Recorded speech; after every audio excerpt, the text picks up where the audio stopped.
Here we go. Hey, here we are, Longshore and McKnight. It is a Tuesday here on the program. So glad you're with us. Brought to you by our good friends at Bud Light. Easy to drink, easy to enjoy, and our good friends at Yellowhammer News. And check them out at yellowhammernews.com. Glad I'm back here on a Tuesday. And I got to tell you, I was thinking a lot about what Andy Burcham had to say yesterday in the interview that we had with him, the voice of the Auburn Tigers. And couple of things that caught my attention that I wanted to maybe discuss a little further today. And then I kind of surprised myself. I thought the NBA was over. We got the draft coming up. I mean, the NBA draft is coming up. Yeah, coming up next week, end of this week, something like that. It is right on us. And lately, the NBA draft has really just meant a bunch of Euros that we've never heard of. Right at or near the top. So that's coming up as well. What we didn't get a chance to talk to Andy about yesterday, and I'm not sure he would have been able to talk about it in the first place, but the Tigers recruiting heading into the final week. Well, again, they didn't have any 26s scheduled, maybe a couple of high school sophomores coming in or whatever.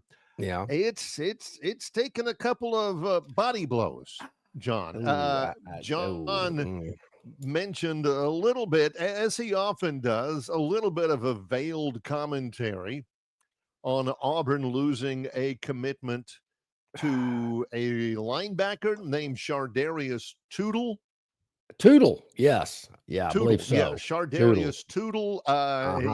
He mentioned that while he was on vacation, he got several VIP texts cluing him in on the switch of Shardarius Tootle, I guess he's a 4-star, to the University of Georgia, which is correct. It's not really like old-time recruiting smack talk that you used to get where, somebody would switch from somewhere to Alabama, and it'd be like, of course he did. Yeah. Why wouldn't shocked? He? And then when somebody would switch a commitment to Auburn, here come the veiled commentary about, getting the bag out, check must have cleared, So it's not really like the old time recruiting. No, it really isn't. Nowadays, a lot of it is just Georgia offered him more money. They offered him a better financial deal.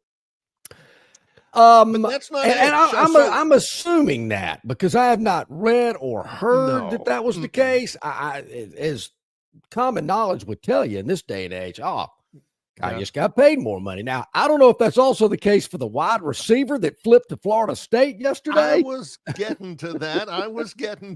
Calm down. We're sorry. We're only 3 minutes in, John. But wide receiver Devin Carter has flipped. He committed to Auburn in January. He's a 4-star. I know he is. He committed to Auburn. Auburn had flipped him from Florida State. He's from Georgia, but he's a legacy. His dad played at Florida State, Dexter Carter, who was very good. Florida State never gave up on him. No. Commitment doesn't really mean much these days because it ain't like Georgia and Florida State said, well, okay, we'll back off. But he has flipped his commitment back to Florida State. And so some of this recruiting momentum that Auburn had gotten, boy, they need to finish this thing strong. They need to get something. I mean, it's not panic time. It's not panic time, despite the fact that if you look at the 24/7 sports team rankings right now, team recruiting rankings right now, 24/7 sports is AuburnUndercover.com, things like that. They're ranked 73rd. Well, Barry, I got better news for you then. right now. Yeah, 73rd. I I depend might on have you for some. delivering better news. Yeah, I that's your might role here let on the me see. Let program. me go over here to my VIP text hotline because Okay. Oh yeah, that's actually on extensive. 3, yeah. Forget 24/7 sports.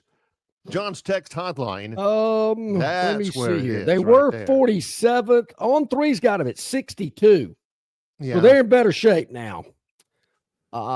62. Yeah, but but you know, hey, they're still at 62. It's like 73. That is yeah. what John likes to call load more status. Because you go down the listings of the 247sports.com or the on3.com or the Yeah. whatever, the rivals.com, and they have the team rankings. You get to the Uh-huh. bottom to number 50, and if you want to go further down, you have to push that little button that John likes. It's called the load more That's button, the also, load Barry, more the status. the QBR rankings when Bo Nix was at Auburn. You had Yeah, to hit the load more. load As more well. at the And bottom. Barry, I'm not going to share the fact that also that teams like Purdue, Maryland, and Vanderbilt are rated higher than Auburn at this moment. Not going to go there because it's early. It's way But too early to bring in schools like that have a better ranking today. But oh, it's a long way to go. you got to look at it from the glass half full, though. They Yeah, are one ahead of Tulane. They're two true. ahead of James Madison. Okay. Um, let's see. From the SEC, let's see. Missouri is having a more difficult time of it. All right. There you have it. Scroll. Oh, another load more before we. Mm. Hopefully, there's another SEC team down below. Um, mm, okay, it may just be Missouri right now because I'm all the way down to like Utah State and Columbia Yeah. and stuff. So yeah, for what it's worth, again, the recruiting doesn't feel like it used to No. when it used to. ah, I have a fond remembrance of all of the references to Rodney Garner and Wow, those are the good old days. yeah, Oh, man. when you knew, quite frankly, when you knew who the recruiters were, Yeah. who the main guys were, the Rodney Who was that Garners, old the defensive coordinator that wasn't on the staff, but people still said he was recruiting for Wayne Auburn? Oh, Hall. yeah. Yeah, Oh, yeah. the Oh, man. old Yeah. guys, the Ronnie Cottrells, who I think the world Oh, of. yeah. It's just not the same anymore. Can It anybody isn't. name, now that Charles It Kelly isn't. is the head coach at Jacksonville State, Alabama's best recruiter, Auburn's best recruiter, the guy that you go to and you say, fill in the blank. Yeah, he'll get it done. Yeah, he'll Um, always. It's like Billy Barry, Bob and his boat, on the river. Billy Bob will yeah. get him. Billy's got Yeah, the yeah, yeah. fastest boat on this whole river. My You brother-in-law. used to have the recruiter that way. That was like, hey, he'll get him. Don't you worry. Yeah, that's a great point because we did know all those guys. It was just kind of like common knowledge. If I had to, if you asked me, I'd have to say, is it Courtney Morgan, the general manager at Alabama? Is that his name? Did I get that right? Yeah, that is right. But is he out? He's not out beating the bushes. He's not out making official visits and I all think, that. He's just yeah, the puppet master. You yeah. go here, you go here. He's coming here. This kid does not like spinach dip, and don't set him up with any farm girls for his official visit. I'm So trying to yeah, think. Yeah, I mean, maybe he's one of the closers. Who knows? I don't know, but yeah. Once you get on campus, he's the guy that they, that they depend upon. Is that right? Depend upon, rely yeah, upon. yeah. But he can't go out and recruit off campus is the thing. So yeah. So But yeah, you're still, right. It is definitely different. It's kind of yeah. like, ooh, somebody failed a drug test, and then nobody cares anymore. Hey, Oh, so and so got in trouble. I heard that guy's about to flunk out, John. Yeah, Flunk out. yeah, Who's the last guy you saw flunk out? yeah. No, yeah. I mean, the last student athlete. John and I have seen plenty of people flunk out, Hey, what happened to that guy at the end of the hall over there? You know, the one that kept having all these potato chip bags in his leading to his room, you know. Yeah, he flunked out. Oh, so. I mean, we could spend 3 hours on the old radio show talking about a guy that's failed a drug test. I mean, that would be a week's worth of content. No more. We're not complaining. I mean, no. It just used to be a whole lot easier for us. It just used to be, you know, this time, John ably put it the other day, now that you don't have any NBA finals, College World Series is over, NHL, you know, we've reached the talking season. Yes. We hearken back to the halcyon days when John would sit here, you know, he'd get in front of the microphone, no TV back then, and he'd say, oh, yeah. So-and-so is out for violation of team rules. Here we go. And he knew the week was made. Yeah, we're not going to talk with the public sanitation director for the city of Millbrook. We're not going to talk with the, with the guy from the Ed Teague Arena. We got this that we can ride until the horse drops right here. This is no more. You and I, I'm not complaining. We just have to work a little harder. It doesn't fall into our laps. No, it doesn't. But it's good. And recruiting is definitely different. There again, I've learned over the years, no need to panic. Let's just see how it plays out on signing day and whatever. And now, are you going to have people kind of taking a little lighthearted jab? And not only is it talking season, it's also amusement season. How am I going to amuse myself until the start of college football? Oh, well, let's dog the Albs a little bit. Let's jab the Bammers. It was, we'd get into that mode a little bit more. Is it more surprising? I think it is, that Auburn is ranked 73rd or right now 74th. What happened since we began the show? 74th in the 247sports.com rankings, or that Alabama is 30th? 30th? Yeah. Right I saw 11 in and one Mississippi poll. State, but ahead of Syracuse. Oregon's back there. That's not usually the case. So, it's early, but still at the top of the recruiting rankings. You got USC, Texas A&M, Notre Dame, Georgia, Ohio State, blah, blah, blah, and all that. But Alabama at 30, Auburn at 74.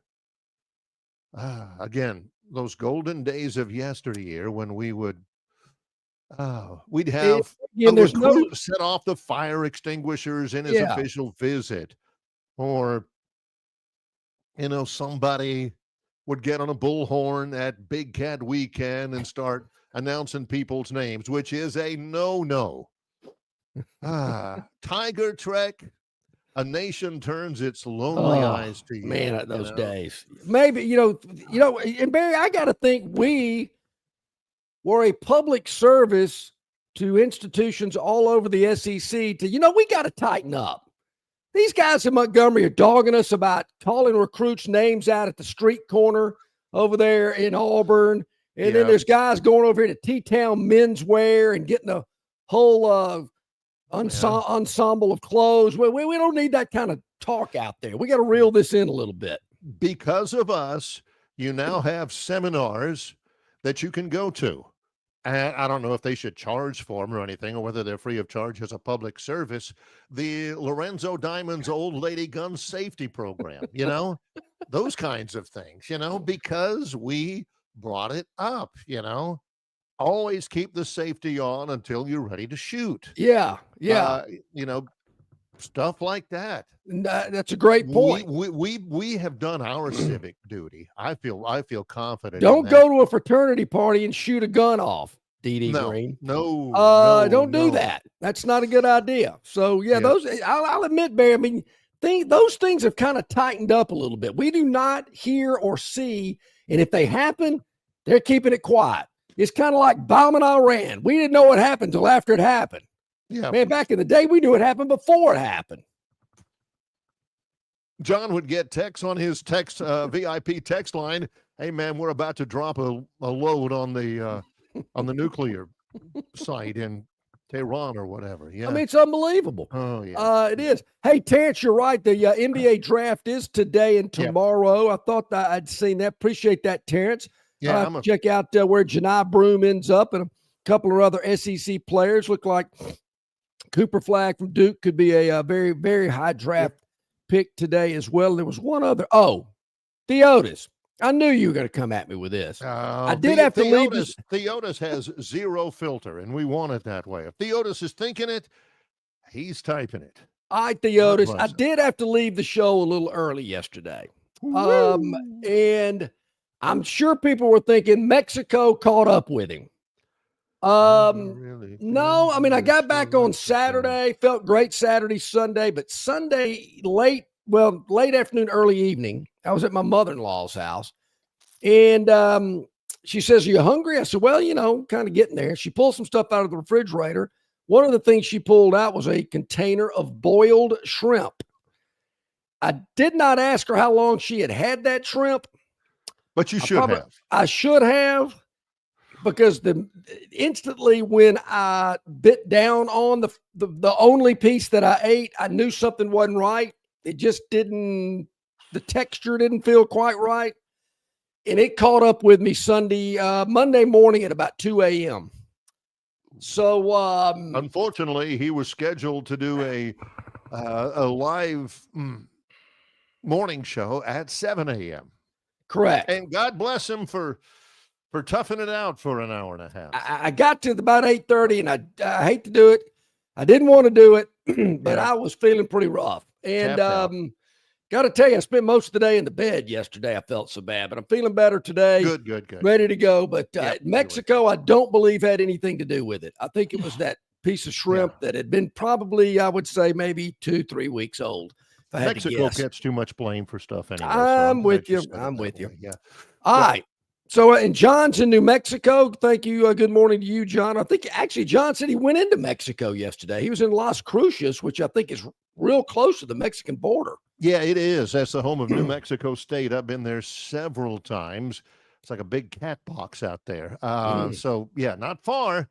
It's real close to El Paso. We are underway on the edition number 210, episode 210. Wow. Of the program, the Say It Ain't So episode. He's John Longshore. I'm Barry McKnight. In association with Yellowhammer News, it's Longshore and McKnight, presented by Bud Light. Spring into savings at Stivers Ford in Montgomery, America's best-selling truck, the F-150. You can get every new 2024 at 2.9% APR for 72 months. How about an F-150 Lightning up to $15,000 off plus 0% for 75 months. The ever-popular Ford Bronco Sport as low as $25,990. The Ford Explorer, it started the SUV craze. An all-wheel drive with leather as low as $33,990. That's up to $8,000 off. $15,000 off Ford Expeditions. And what about the Ford Mustang, starting as low as $29,990? And the all-new Ford Mavericks, starting as low as $23,990 and no payment for 90 days. And don't forget about Stivers Ford's mobile service. Get serviced at your home or work anywhere near the river region. It's all at Stivers Ford in Montgomery, where price sells cars. On the basketball court, the soccer pitch, or even the golf course, your crew brings their best not just for the win, but for that post-game celebration. When victory tastes like Michelob Ultra, it's worth every drop of sweat. And if you don't win, you'll still get the beer. It's just on you. Superior is worth playing for. Michelob Ultra, 2.6 carbs, 95 calories. Superior light beer. Enjoy responsibly. Copyright 2025, Anheuser-Busch Michelob Ultra Light Beer, St. Louis, Missouri. Located just 8 miles north of Alabama's state capital, Capitol Hill features 3 18-hole championship courses. With more than 1,500 acres of golf and nature, the pure magnitude of this facility is amazing. and allows each course to be drastically different from the others. Capitol Hill also features an innovative 360-degree driving range, 400 yards in diameter. Capitol Hill offers a fully stocked pro shop with the latest equipment and apparel. Great food and beverages in the clubhouse can be enjoyed both before and after your round. Get your group together and hit the trail. Go to rtjgolf.com/Capitol Hill for tee times and more information. Okay, welcome back in, everybody. About 20 minutes past the hour on this Tuesday. Brian Matthews, auburnsports.com. In about 10 minutes, Travis Ryer on YouTube, Talking Tide with Travis. We'll do that at the top of the next hour. Barry, I mentioned our conversation with Andy Burcham yesterday. It was fantastic, as always. Touched on a lot of different topics. So great. One that I thought was interesting is he talked about the importance of that first game in Waco, Texas. Auburn at Baylor in week 1. It's a Friday night game on Fox. Alabama plays the next afternoon in Tallahassee. I saw an article recently. This doesn't happen very often, where both Auburn and Alabama open the season on the road against non-conference opposition. And I want to say the last time it happened was in the 70s. Auburn opened up at Arizona. I don't remember that game. I've never heard anybody talk about that game. Alabama opened up at Missouri. I've heard people talk about that one. They lost that game. Yes. Missouri beat Alabama. As a matter of fact, the next year, Alabama opened up the season and lost at Ole Miss, back-to-back losing open season openers where they lost. And I'm agreeing with, and I don't think what happened in the 70s has anything to do with what's going to happen in 2025. But those two games, they are huge. There's no doubt. Bigger than probably any openers I've really thought about in a while because of what has happened for Auburn over the last couple of years, for Alabama last year. If both of these teams, or one of them, but let's say both, open up the season with a loss, I think the people are already hitting the panic button. I do think that both of those teams that these two schools are playing are feeling a little bit sporty about life, a little bit sporty about things. There is a chance that the starting quarterback for Baylor will be former Auburn quarterback Walker White, who transferred to Baylor because he said he wanted to be developed. Ooh, what does that mean? And I'm here to tell you, Florida State quarterback Tommy Castellanos, who was you may remember, was at Boston College last year under Bill O'Brien, and Boston College beat Florida State. I didn't realize this. Castellanos started his college career at UCF when Malzahn was still the coach of the Knights. Now Malzahn is Florida State's offensive coordinator. And Castellanos, I mean, he's good quarterback. He really is. I like him. It ain't like he's Heisman Trophy candidate for Florida State.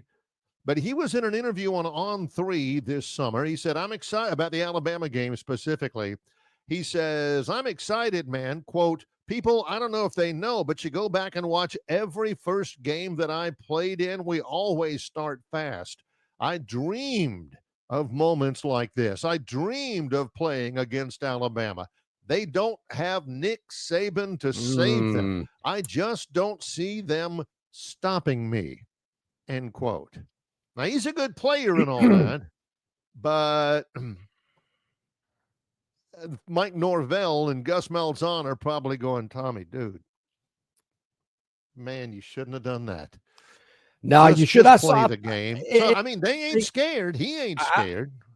I think that would be, I mean, I saw that too. I saw the guy, running his mouth a little bit about that. Yeah. And, here it is. It's talking season. We're not even to the 4th of July yet. Probably shouldn't have said it, but it's that time of year. when things like that happen. And that kind of gets me back to my original point. It was September. Those two games. It was September the 11th, 1976 in Tucson, where the Wildcats of Arizona beat Auburn 31-19. 31-19. I believe it was also that same day that Ole Miss. No. That's when Missouri beat Alabama. So that was the last time that Auburn and Alabama, Missouri wasn't a member of the league at that time. Right. They were not SEC. And Alabama went to Columbia, got beat. Auburn went to Tucson, got beat, both on the road against non-conference opposition. That's the case this year in 2025. Does history repeat itself? The year before,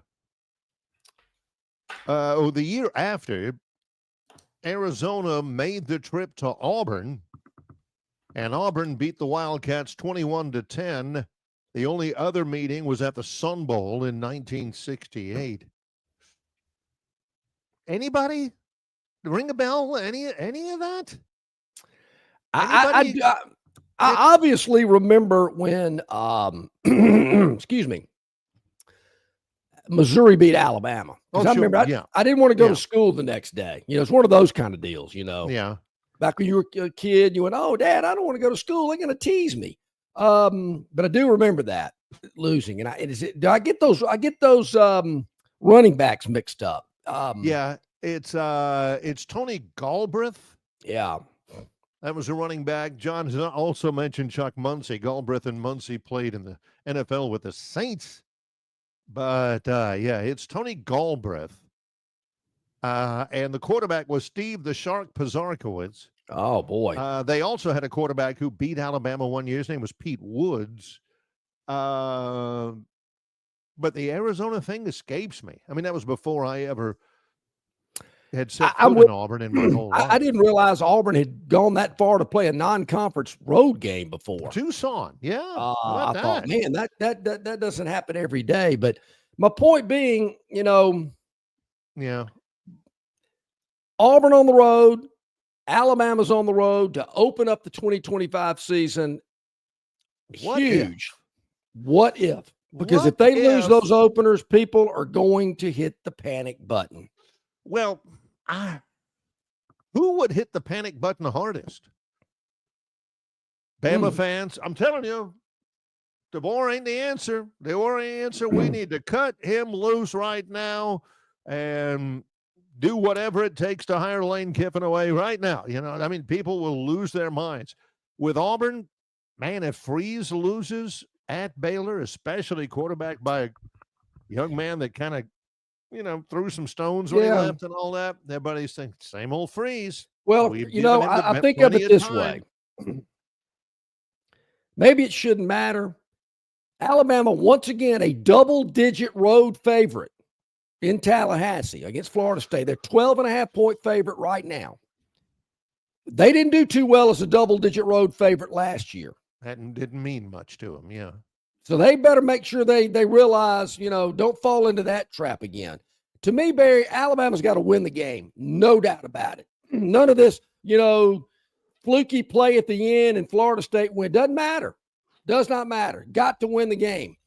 And I think Auburn has got to win the game as well. But if it's a hard-fought game and, Baylor kicks a field goal and wins it 20-19, maybe you can, if Auburn plays well and they look good and they look organized, the loss isn't going to go over well. Don't get me wrong. But if Auburn goes out there and embarrasses themselves, that's different. I think if they keep it close, maybe it's a little easier to stomach.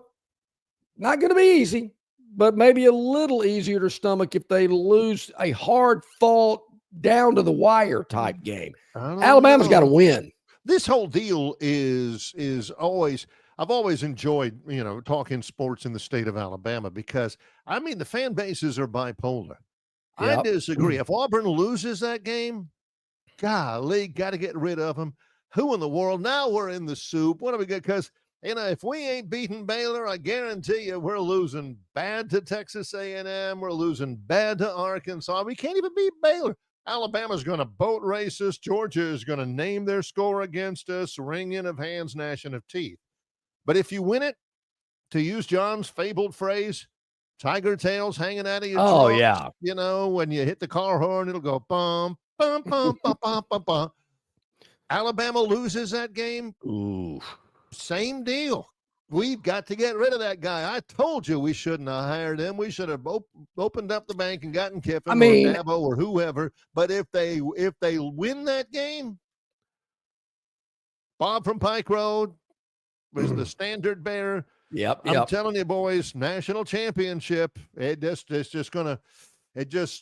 remains to be seen who we're going to beat in the SEC championship game, how badly we're going to beat the teams in front of us in the college football playoff, and who do we play in the title game. That's the bipolar aspect of both of these fan bases. And it'll be said by the first game. You're right. And I don't want to get Bama fans worrying too much, but then you gotta factor in Gus Malzahn, who's giving them fits.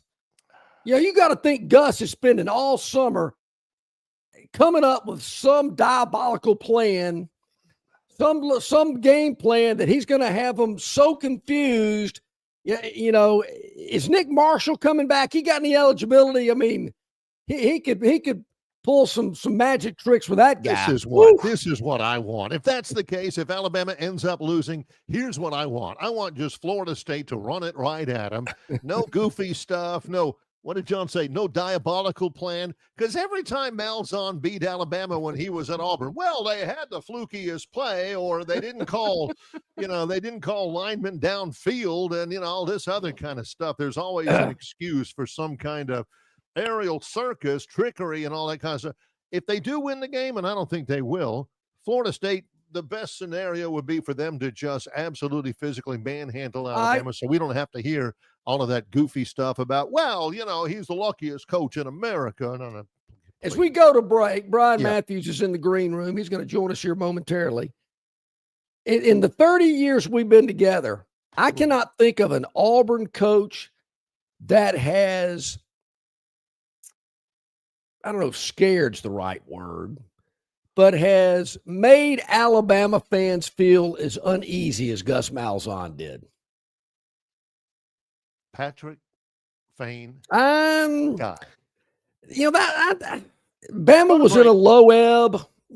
Baird passed away. You see what I'm talking about? I mean, Auburn was the better team. It wasn't that he was any good. It was. No. My thoughts about Dye. That's the Malzahn thing. Yeah, I love Dye. I would love to have played for a guy like Pat Dye, but Auburn was better. I mean, the bottom line, Auburn was just better in that period. They had a much better roster, much better players, but there were times that Alabama was better, and they're out there fighting for their life. 60 minutes of hell. They were just they just couldn't get out of there quick enough.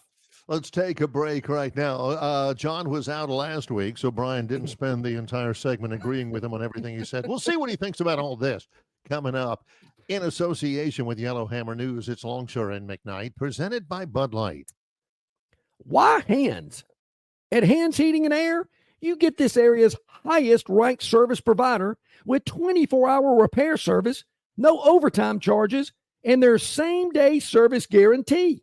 Plus, instead of other companies' 30-day repair warranty, Hands gives you a 3-year repair warranty.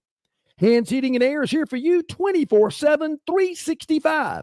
And service is not just something they do, it's their way of operating, for you in mind. All of Hands employees are trained to adhere to this standard. They work hard to ensure that this standard is maintained, and they are constantly looking for new ways to better serve you. Call Hands Heating and Air today at 508-5382. That's 508-5382. Or find them on the web at 834hands.com. The Bush Guide, cold and smooth survival skills. For a successful stint in the great outdoors, pack accordingly. Place heavy essentials near your spine for stability in rough terrain, with light items near the bottom. Now, you may be wondering, where does the Bush Light go? In your stomach. Bush. Head for the mountains. Enjoy responsibly. Copyright 2023 Anheuser-Busch, Busch Light Beer, St. Louis, Missouri. All guests of Longshore McKnight appear on the City of Montgomery guest hotline. Check out the most interesting and informed personalities in sports covering Auburn, Alabama, Troy, ASU, and all the major teams from across the country. John and Barry have the best guests brought to you by the City of Montgomery. To find out everything you need to know that is going on in the capital city, check out montgomeryal.gov. That's montgomeryal.gov, the capital of dreams. Okay, welcome back in, everybody. About 25 minutes to the top of the hour. Our man Brian Matthews, AuburnSports.com, joining us here today. Brian, good morning. How you doing today? Good morning. Doing pretty good. How about you guys? Good. Doing fantastic. Well, doing really well. Turn it up, Barry. Turn everything up. Yeah, doing really well. Is there momentum that has been lost in the last week in Auburn recruiting, Brian? Is there a reason why? I think it's more like is there something to do about I think it's more like a bus hitting a brick wall right now for Auburn recruiting. Wow. It's kind of going backwards a little bit. They've had, I think, 3 decommitments / flips over the last 12 or so days, couple weeks here. The latest over the weekend, Shadarius Tootle, the linebacker from Mobile, flipped to Georgia. And then yesterday, Devin Carter, the wide receiver from Georgia, flipped to FSU. He's the son of Dexter Carter, former Florida State running back, I believe. So that's not necessarily a big surprise, but Auburn is down to 5 commitments. I checked yesterday; that was 64th nationally in the team rankings and 14th of 16 teams in the SEC. Why? Okay. Why? The Dexter Carter thing, I can get that. I think Auburn had flipped him from Florida State back in January, and he flips back. But is there a commonality in those two, or in the 3 that we're talking about? I think Auburn is struggling in recruiting right now because I think other schools out there are doing a good job using Freeze on the hot seat. 3rd year, hasn't won anything, health issues. Effectively, I think Auburn is in a similar situation to Billy Napier in Florida a year ago, where they were, having a tough time recruiting. Similar that I think they're in the 50s in the national rankings, didn't have a lot of commitments, and a lot of people were saying Billy was going to be one of the first guys fired in the fall, and they managed to turn that around and end up with the number 6 national class last fall. Yeah. So I wouldn't say, Auburn is. I wouldn't say this could not be turned around, but it's certainly not a place where you want to be, on June 24th.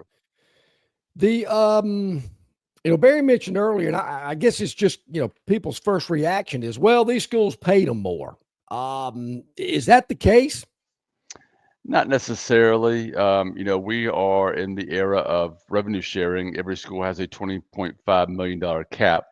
Now, within that cap, you've got to decide how much each program gets within your school. And then, once you get the football program gets whatever they get, you got to decide how much positions get, how much each player gets. So, yeah, there can be some variability there. For instance, I think, quarterbacks, you can take a guy like the Duckworth kid from Mobile, who's down to Auburn, South Carolina. I think South Carolina can offer him more money because their starting quarterback is going to be gone after this year. And, Auburn's in a position where they brought in 3 new quarterbacks this year, and they're playing, Deuce Knight and their guys a pretty good chunk of change right now. So I think in some cases it does come down to money, but I think, for Auburn overall, it's more about issues or created issues, or whether or not they're real issues or not, with Hugh Freeze and his tenure at Auburn. Well, I mentioned, need to get something to get the momentum back going, something to, I guess, answer, this recent trend. Is there something on the horizon? Is there? You mentioned before that, the final, as the dead period hits. Yeah. There's, that it's kind of winding down for Auburn. Is there anything on the horizon recruiting wise? Yeah, and I do think Auburn, you're going to see Auburn have some better recruiting news, right? It hasn't completely died. I think, we should hear something from Jarquez Wilkes, one of the top edges in the country. He's from Wadley, Alabama, about 6'4", 225, 230. I think Auburn's in great shape for him. He could have a decision at some point this week. There's a big old offensive tackle from Chicago, Claude and Puma. I'm not sure how you say his name, but he's a guy that visited Auburn. I think Auburn's in great shape for him. He's about 6'8", well over 300 pounds. And then I think a tight end, J.C. Anderson, a 4-star from Illinois. I think Auburn's in really good shape for him. So there are some kids out there that I think could be committing to Auburn in the next week or two. I don't think Auburn's, I guess, dead in the water recruiting wise, but it's been a tough stretch, and I think for Auburn, I think you're going to have to see them do what they can in June and July, and then let's see what they can do to start the season and maybe get things back rolling again. Barry and I were talking earlier today. It's been a long time since Auburn has played a non-conference game on the road, a true road game, not a neutral site, true road game. I believe it was Tucson, Arizona was when that happened last in the 70s. That's amazing. Wow. That is. I didn't realize that. Yeah. But just how big it is to open up with a win. Just from the fan base, from the program, the whole deal, just going out there and winning. How big is that going to be for Hugh Freeze? Or how big will it be if he doesn't? I remember going to Florida State in the 80s for sure. They played there. They did. Yeah, he means Baylor, to start the season, though, to begin the year. Gotcha. Yeah, to begin the year, yeah.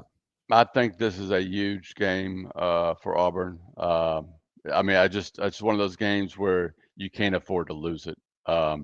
If you've got these people pointing to your, you being on the hot seat as a coach, your program hasn't had a winning season, and since 2020 it's just important to get off to a decent start, and going on the road and losing at Baylor with what you've got ahead of that would be really, really tough for this program and you Freeze going into year 3. So that's a big, big game for Auburn. You had told us, we had talked about this extensively, really into the winter, into the spring, that there seemed to be some seismic changes coming in college athletics. Of course, we've had the House settlement, but we've also talked, John, one of his pet projects is to get the SEC to adopt a 9th game in the schedule. It was something that looked like it was going to be addressed seriously and maybe would be adopted. There's going to be what looked like an expansion of the college football playoff. You and John and I all said that it's probably going to come. It hasn't happened yet, Brian. You mentioned it in your BMAT's Monday musings at auburnsports.com. Why hasn't it happened to this point? A lot of the reasons are because of what I think is poor leadership, again, from the NCAA and from the power conferences, including Greg Sankey and the SEC. If you're going to expand the SEC to 16 teams and your goal is to create new revenue because this is coming, and you feel like the best way to do that is to go to a 9-game schedule, which ESPN has agreed to pay you more money for, to potentially have these 4 automatic qualifiers so you can have those play-in games, guaranteed play-in games, to generate more revenue, and expand to 16-team playoffs, which generates more revenue, which is the area we were heading, even though that was certainly coming under some criticism because people don't like the idea of the 4 automatic bids. But if you think that's best for the conference and you're Greg Sankey, you need to get it done. You're the leader, right? You need to not go into SEC meetings and have some coaches yell at you and then change your mind and now be at odds with the Big Ten. You need to have a consensus going in. You need to know what the temperature is. You do. That's good leadership, and I don't think the SEC is getting that right now from Sankey. And I think college football fans want stability. They have been through so much in the last 4 or 5 years as far as these seismic changes, as you mentioned. They want stability. They want a plan. They want a movement toward that plan and stability, and they're not close to that right now. There is no agreements, no plans. Nobody knows exactly what's going to happen. There's a December 1st deadline on changes for the college football playoff. We'll see if they can meet that or not, or we just keep what we have moving forward.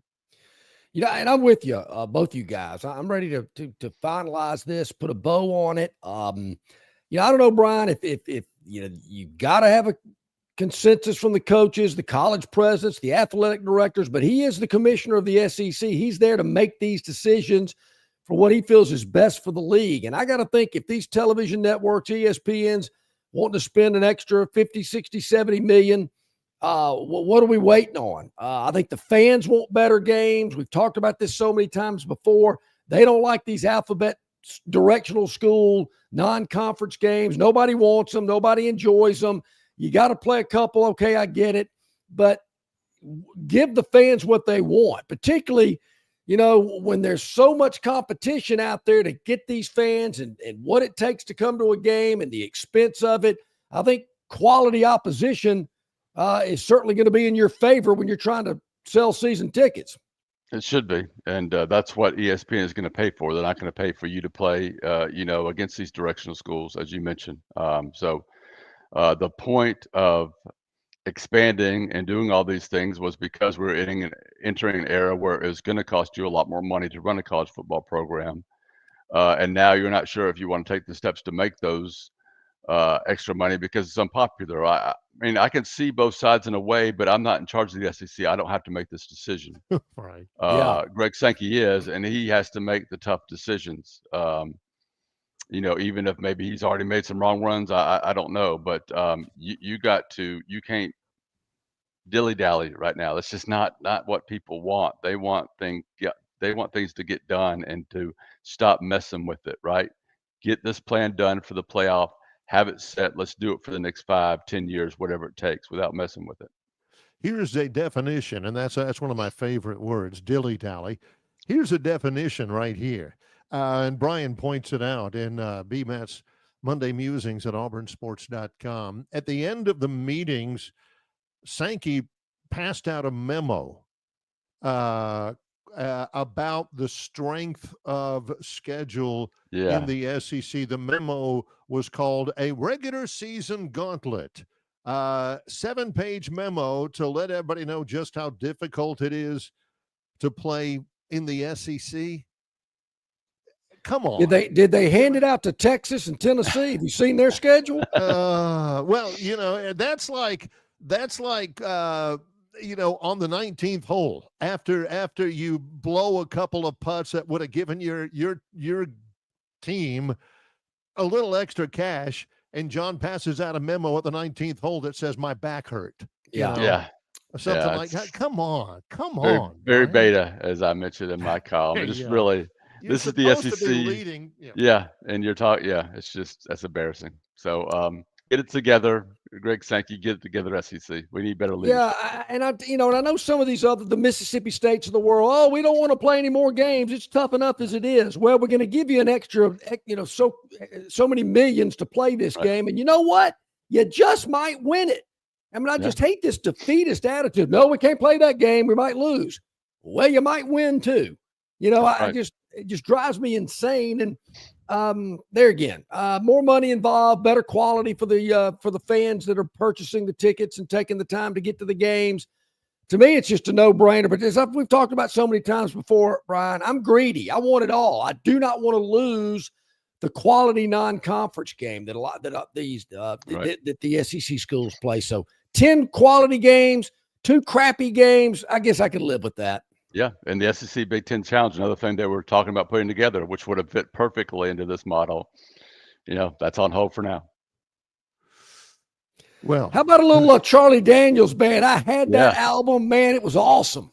Yep, 49 years. Is that what I had it as? I believe that's what it was. But that's what I covered in my musical portion. 46 years. 46 years. Yep. The release of The Devil Went Down to Georgia by the Charlie Daniels Band back in the day. So it's been a minute. Yep.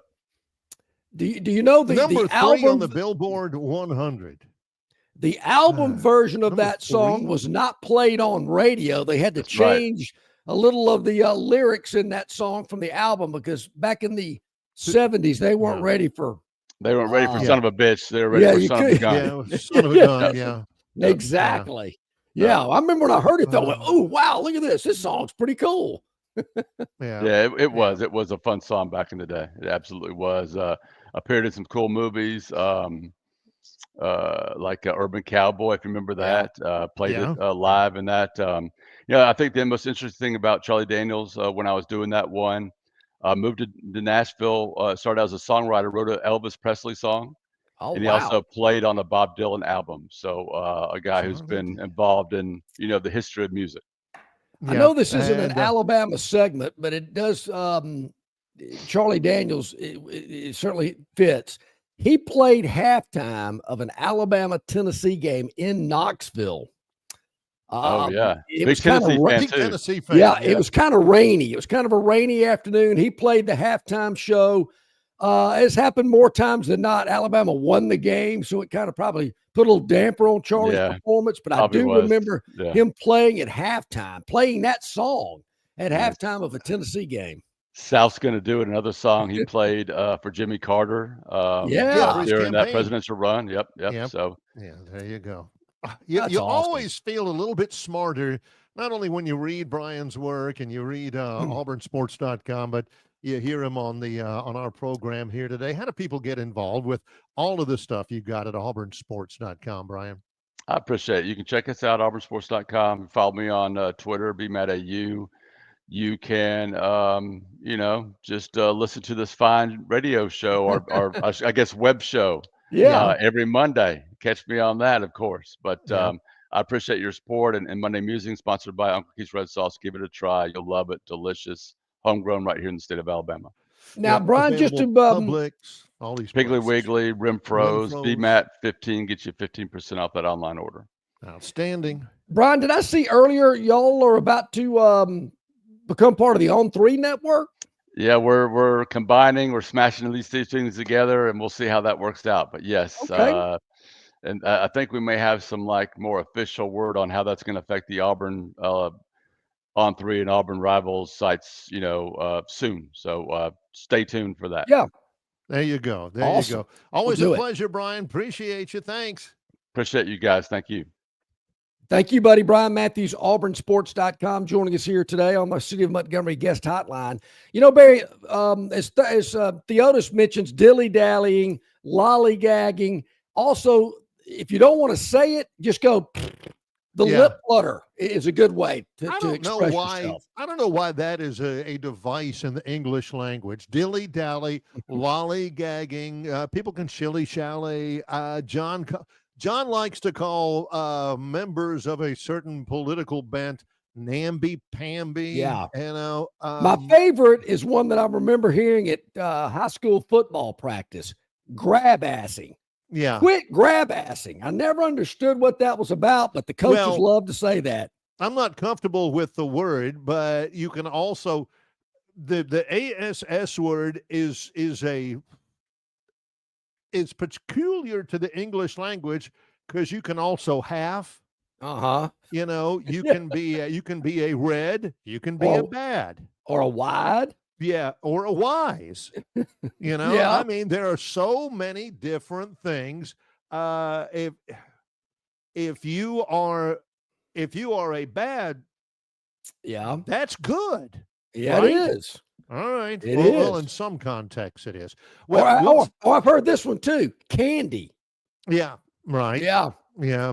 Yeah, I've never understood that one. I think I know what it means. I think so too. You do not want to be known as a candy ass. No, it's in the world of vocabulary, it has found its way into a lot of different words. It's amazing. Yep. Can you use it as a verb, noun, adjective, and all the other? Because we do know there's words in the English language you can use in so many different ways. Ob is a noun, a verb, an adverb, an adjective. It can be an exclamation of familiarity. It can be of contempt. There's obs. You can ob it up. Those kind of things the same. Coming up, we've got a visit with our guy. Yes. Travis Ryer on YouTube. Tons of stuff to ask him when we come back. He's John Longshore. I'm Barry McKnight. In association with Yellowhammer News, it's Longshore and McKnight, presented by Bud Light. Marguerite's Exquisite Jewelry, Pepper Tree Center next to Chappie's Deli in Montgomery, Alabama. Marianne is with us from Marguerite's. Marianne, here we are in the middle of summer. I know a lot of people like to spend summertime kind of cleaning things out and getting things out of their house. Marguerite's is a perfect place for those people who want to sell their jewelry or at least, maybe their silver or their platinum or something like that. You guys can take care of that at Marguerite's. Am I right? Most definitely. You can get a little extra vacation cash or just a little fun money to go along, because the cost of gold is up now, like record highs. So take advantage of that. Come into Marguerite's, and if you're not sure if it is gold, platinum, or silver or not, just come in. We are happy to look at it. There's no charge. There's no obligation. Just bring in your precious metals, and we can tell you, we test it and let you know. We weigh it. We give you an amount. So, I mean, again, like broken chains or random like cluster ring that you're not the biggest fan of, just bring it in. We'll take it and give you a value. And we give you times and a half if you decide to use it as in-store credit. So if you find something pretty while we're weighing or testing your jewelry, then guess what? You've got way more going towards it than you had before. I can imagine that some people kind of put that type of thing off or are a little bit intimidated because they don't really know what to do. They don't have a friend in the jewelry business. And I've always said at Marguerite, you always have a friend in the jewelry business. The process is painless, and you're ensured that you're going to get the top dollar for the value of your piece, right? Most definitely. We update our market and metal values daily. We will weigh it 100% honest. There's no appointment needed. That's a question that I get asked a lot too. So you don't have to call ahead. You don't have to make an appointment. We're open 7 days a week in Pepper Tree. You just have to come through the door, and there'll always be somebody with a smile to help you sort your jewelry and get the amount that you're due. Yeah, it's going to be so much fun later on, that when you've gone through that process and you smile at yourself when you're at the beach or you're on vacation somewhere with that extra cash and say, boy, I'm glad I left that up to the professionals at Marguerite's Exquisite Jewelry. What's their first step, Marianne? Just walk through? Exactly. Just walk through the door. Bring your stuff. Again, if you're not sure if it's costume, no worries. We'll take it from there. Marguerite's Exquisite Jewelry. You've got a friend in the jewelry business. Pepper Tree Center next to Chappie's Deli on Vaughn Road in Montgomery, Alabama. Marianne, always a pleasure. Thanks for the time. Thanks. Okay, a couple of minutes to the top of the hour. Longshore and McKnight, presented by Bud Light. Easy to drink, easy to enjoy. Programming note, folks have been inundating the chat line, the text hotline, the Marguerite's Exquisite Jewelry email inbox. Where's the money line manager? He'll join us tomorrow. Wednesdays are going to be a better day for him, so we'll get him on after CJ Duncan joins us in hour number 2, probably at the bottom of the second hour on Wednesday. So he'll join us tomorrow. He's probably a little giddy. I mean, the Braves won last night. More on that in a moment. But just to let everybody know, don't worry. He'll be back. Kind of missed him. Man's a busy man. I get that. I get all that. But, man, you got to get him when you can. And that works out well tomorrow on the program. Other news in and around the world before we get to Travis Ryer, that a lot of stuff we're going to ask him about. The Braves did win yesterday. Yeah. They beat the Mets. How in the world can the Braves beat the heck out of the Mets? And they've won 4 in a row against them. They swept the series, won the series in Atlanta. Then they go and they lay an egg at Miami, who's awful. And then they win yesterday over the Mets. Final score 3-2. Schwellenbach was the winner. And that tomato can Blackburn that John gave so much credit to was the loser. Dylan Lee got the save. It's not Iglesias. I mean, he's gone. Forget him. But this is what's interesting about that.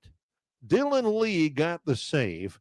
Last night was the first save the Braves have had in 31 games. Whoa. That's a franchise record streak Whoa. without a save. Their last save was May the 16th, which leads me to two things. Number one, how they've been able to play even remotely good baseball without a short reliever, without really a lot out of the pen, is amazing. So 3-2 win, Braves win.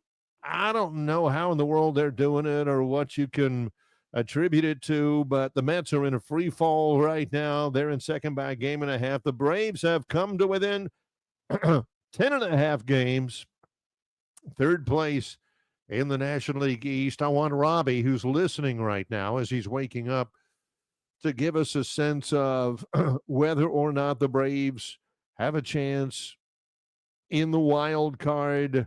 What I'm looking at right now is no, not really right now. They're 5 games under 500. You know, I'm really surprised that you Braves people have given up on your team so early. I just don't get it. Don't get it. We're not even to the all before the season started. We're not even to the All-Star break, and I'm thinking, whoa, wait a minute. I mean, you're already throwing in the towel?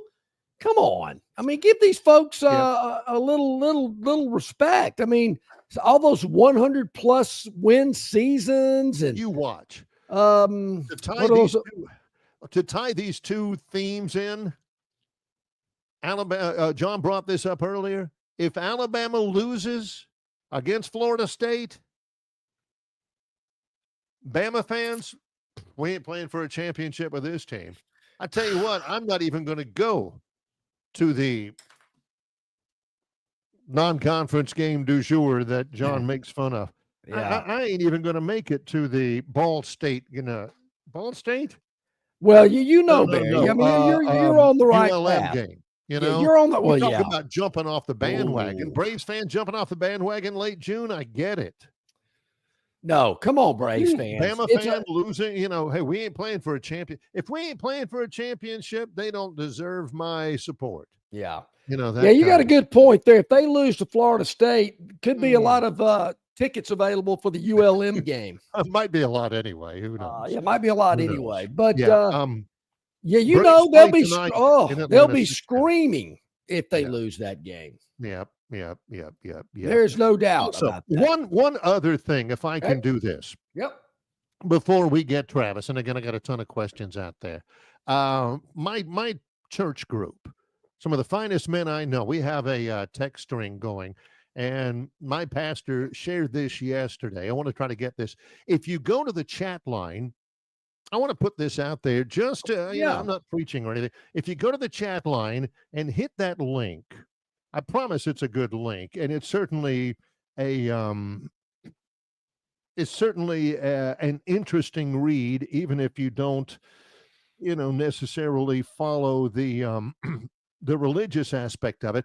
John, it is a feature on former Alabama linebacker and current Houston, Texas head coach D'Amico Ryans. Mm-hmm.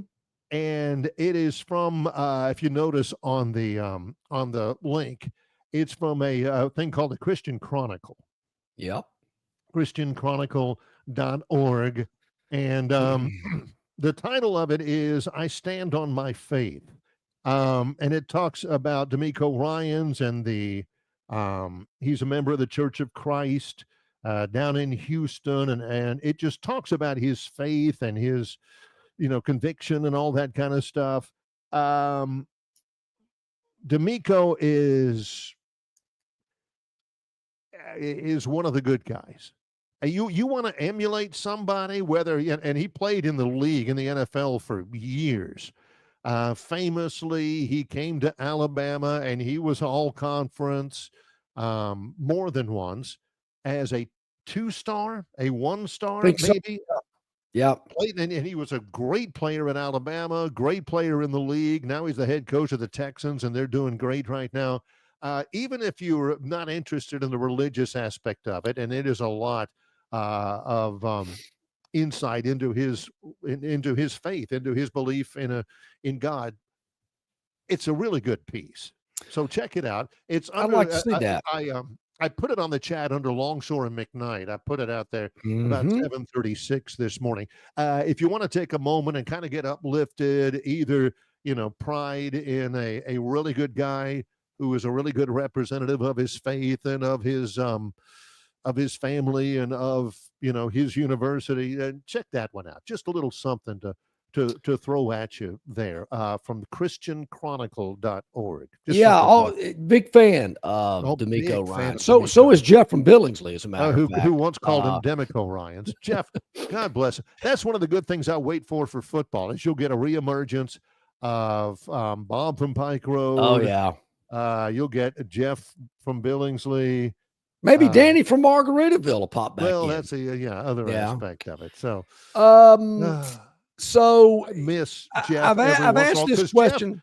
Jeff used to. I remember this when, for some reason, John and I were talking about an opening at Stanford, a football. Yes. Yeah. Yep. And Jeff was on the air with us. We took Jeff's phone call, and he said Stanford can always hire Walt Harris if they want to go the black route.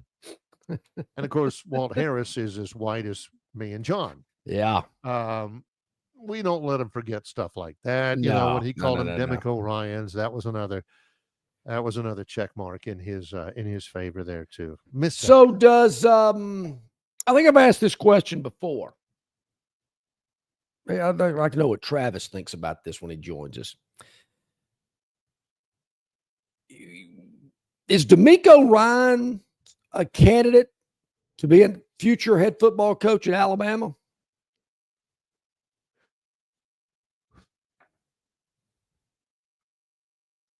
I would think so. Has he? And the only reason why I'm thinking and looking up and trying to be thoughtful, has he ever coached in college? I don't think he has. I don't think that's his background. He has been in the NFL since he's been in the NFL. Hey, had Ray Perkins ever coached in college? I think he was a grad assistant under the Bear while he, caught up and got his degree or something like that. But yeah, I could see that. I could really see that. The only thing is he doesn't have any college experience. But golly, I think that would be a spectacular move if and when it happens. And it may happen if Alabama loses against Florida State. May make a change right then to hear some people talk about it. I hadn't thought about that. Why had I not thought about that? But I think D'Amico Ryans would be outstanding. Yeah, I think so too. There again, never coached in college, never been a part of the current day recruiting wars. Point. As far as recruiting goes, it is so specialized now. Back in the day, your head coach would have, a recruiting coordinator, which is usually the tight ends coach. Now you got a whole staff. Troy's recruiting staff, along with the general manager and the chief of staff, and all, is daunting. It's large, and Troy is not a large school. Every school's got that. The coach now in recruiting, he's not the facilitator, he's not the organizer. Saban did it differently because he looked at film on every recruit all the time. Coaches need to be the closers now. That's where the coffee comes from. Coffee's from closers. Yeah. And I think D'Amico Ryans, heck, if I was 17 years old and a 5-star quarterback and I walked into D'Amico Ryans' office and he's trying to talk me into going to school at the University of Alabama, I'd be blown away by that guy, John. I would think so too. Just on a personal level, he's impressive. Yeah. Yeah, I totally agree. I think that would be a big I think that would be a good good way to do it. I like it. We'll see. I've thrown that out there, I don't know if there again. Is DeBoer in for the long haul? This season's probably got a lot to do with it. I don't know. We've thought about that before, and I don't know. I'm just Just kind of thinking out loud. About it. The NFL, how do I say this? An NFL head coach or an NFL coach is pure football. Sure.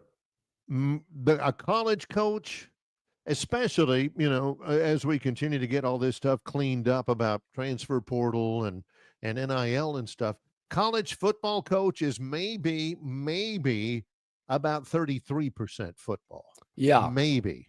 Well, maybe so. Let's take a quick break. When we come back, Travis Reier will join us. Yes, great sir. Stuff from Reier on YouTube. Great stuff when he joins us in association with Yellowhammer News, Longshore and McKnight, presented by Bud Light. Known by avid golfers as one of the most beautiful and challenging stops on the Robert Trent Jones Golf Trail, Cambrian Ridge in Greenville lies just 40 miles from Montgomery.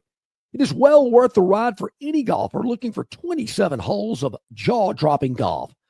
The greens have been redesigned to accommodate the higher green speeds associated with their installation of the latest generation of ultra-dwarf Bermuda grass. Cambrian Ridge offers a fully stocked pro shop with all the latest equipment and apparel. Great food and beverages in the clubhouse can be enjoyed both before and after your round. Get your group together and hit the trail. Go to rtjgolf.com/Cambrian Ridge for tee times and more information. Summer's here, and so too are its many challenges. Heat that won't quit, beers that won't fit, hammocks that won't hammock, screen doors that appear out of nowhere, flips that flop a little too much. That's why it's important to keep it simple. Keep it cool, keep them coming, and keep it easy. Easy to drink, easy to enjoy. Bud Light. Local banking expertise, the newest innovations and technology, personal attention, genuine hospitality. It's all just part of the Riverbank and Trust difference. They invite you to experience it for yourself. Welcome to banking above and beyond at Riverbank and Trust. Locations throughout the river region, locations throughout the state of Alabama. Riverbank and Trust. Okay, back at it here on this Tuesday. Our man Travis Reier joining us as he does each and every week. Reier on YouTube, talking Tide. Travis, always good to speak with you. I hope you're doing well today. I'm doing great. How are you guys? We're doing really well, but get ready. We're full of questions for you today, Travis. First of all, I thought I was culturally relevant. I thought I knew my popular culture. I'm one of the few, and you are one of the other ones, who actually noted with sincere sorrow of the passing of Gaylord Sartain. Yes, absolutely. I remember him with a little bit on Hee Haw. I remember him in Fried Green Tomatoes. Travis came up with it. He passed away at 78 years old last week. Travis was the one who came up with a reference. He played Officer Bimbo on Hollywood Nights. Was he the one that said it's got a little wang to it? Is that him? Yeah, said the punch had a little wang in it. A little bit. But good. He said, good, though. Mind if we have some more? And he went back in for more punch. After New Bomb and his nefarious hijinks. I thought the line from was it the guidance counselor or the female that went? I thought that line was pretty good, actually. Yeah. Was familiar with that. Yes, he was. Travis on X at Travis Reier is as close as anybody I know on social. On Triple X today. Yeah. Travis is as close to every man for everybody as anybody I've ever seen. A man for all seasons. When he can toss off a little bit of Alabama football, some X's and O's, and can go Gaylord Sartain and New Bomb Turk on Hollywood Nights. A little video of Pops wearing not only the Jags hat, but the Dreamland t-shirt. Yeah. Sweet. Travis, I've always said the Tony Danza character in Hollywood Nights, they could have just done without that. That slowed the whole movie down. You know, a young Michelle Pfeiffer in that movie, I would have to say the biggest star to come out of that. Yep. But you're right. For the star that Danza was and became, it really was a throwaway part. You know, I mean, Robert Wool as Newbaum pretty much stole the movie. You know, and then so it goes a long way. If it is Michelle Pfeiffer is the most famous product of that movie, that says a lot considering Fran Drescher. Fran was in there too. Yeah, the Iron Box twins. Yes. Yeah. I may have to excuse myself. This is so great. All right, Travis, couple of questions out there that I had written down from late last week to ask you about. Travis Hunter, what is it, $37 million without having attended a real, honest contact football practice for the Jacksonville Jaguars. What's the takeaway from that? Yeah, guaranteed too. You know, good for him. You know, it's a guy that over the last 3 years has just been an absolute star.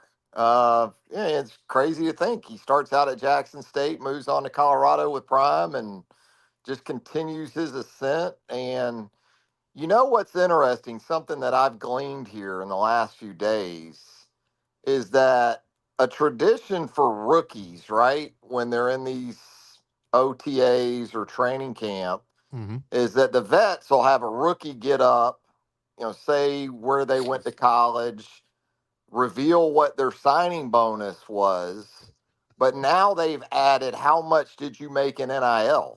That's been added to that tradition. Oh. So word has it that Travis Hunter made $12 million in NIL in 3 years of college football, or at least that's something that I gleaned here in the last few years. So, you know, he just bought a $3.5 million home in a nice gated community there on the south side of Duval.